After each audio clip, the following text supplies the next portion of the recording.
We are following a developing story in Niagara Falls where police have just given the all clear after finding a suspicious package. Let's head right out there live to 7 Eyewitness News reporter Ed Riley. He's in the Falls tonight with the very latest on this story. Ed? Well, Ashley and Keith, there were some tense moments here in Niagara Falls for most of the afternoon as police were dealing with a suspicious large backpack. Now, that backpack was found near a parking lot right behind the Sheraton Hotel, and police moved in and then closed off parts of 1st, 3rd, and Niagara Streets, all as a precaution. Now, there were even restrictions for people coming and going from the Seneca office building.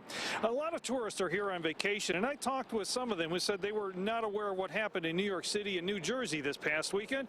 But police are very aware of what happened down there, and they were not taking any chances. 2 bomb robots were brought in to move the backpack and then open it up, and then bomb technicians dressed in heavy protective gear moved in to check it out. What did you find in that backpack over there?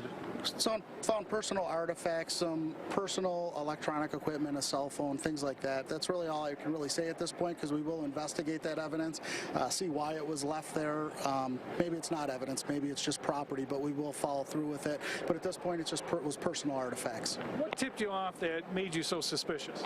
Well, the location of the backpack and the indicator that it was left there. It was left next to a power box close to the Rainbow Bridge. I mean, there were several indicators there that it made us think that there could possibly be something more. Again, the all clear given here in Niagara Falls after a suspicious backpack had to be examined by bomb robots and bomb technicians, but it was found that it contained nothing of hazard to anybody, and it was taken away by police for further examination. We'll have more if anything becomes available on this story, but for now, live in Niagara Falls, Ed Riley, 7 Eyewitness News. Back to you, Ashley and Keith.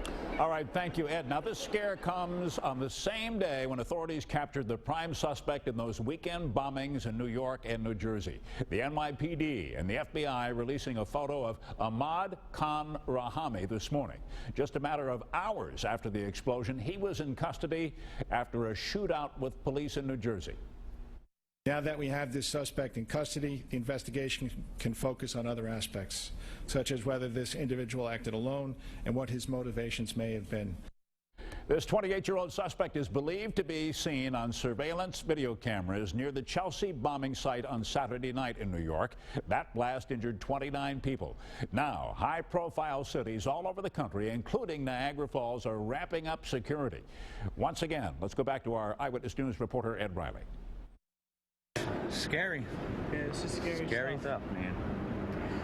When's it gonna end? You know what I mean? Tourists who came to Niagara Falls to do some sightseeing got a chance to see something they weren't planning on today after police blocked off an area around the Sheraton Hotel parking lot on 3rd Street. It has always been feared that Niagara Falls could be a target because of its hydroelectric plant and the large number of tourists who come here. Of course, it makes me more fearful.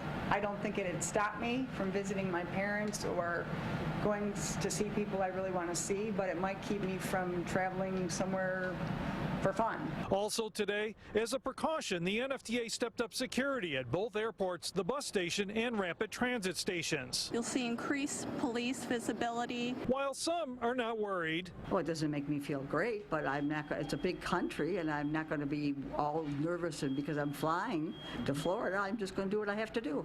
Others are very concerned. They're preying on innocent people, and they're taking innocent lives. And one of those watching closely is New York State Senator Robert Ortt, who was just appointed to a newly formed State Senate Anti-Terrorism Task Force last week. Is what we're doing working?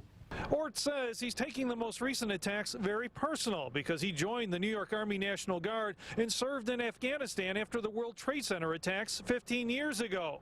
You know, certainly changed the trajectory of my life as well as our nation's life. So for me, this is really a continuation of service for me. And as a reminder of what's at stake, he keeps this picture on the wall of his office of him in Afghanistan with 2 fellow soldiers who were later killed by improvised explosive devices.